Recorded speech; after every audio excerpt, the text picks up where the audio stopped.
One really great thing in the Filament Bible is the interactivity that we can bring to something like maps.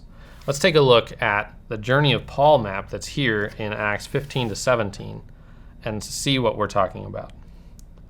Open up the map and you immediately see you can pinch and zoom and move around to see the whole map or to really focus on an individual section.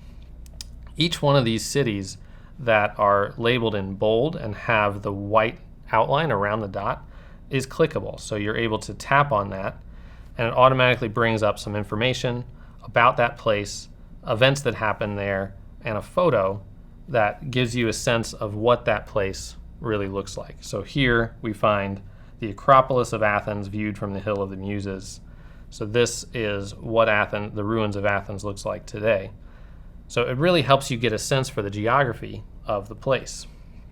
One other cool thing is that we're able to add layers.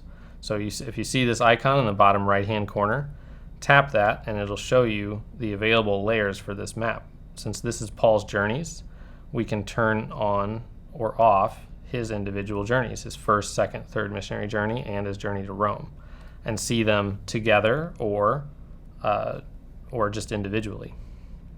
As you zoom in, you can see the path that he took, and perhaps you hadn't noticed before that Lystra was a really important city that he went through multiple times, and so it might show you something that you want to learn more about.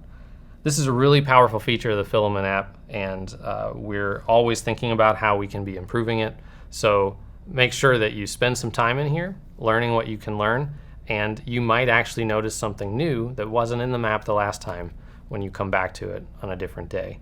I hope you just really enjoy getting to know the lands of the Bible through these interactive maps that the Filament Bible makes possible.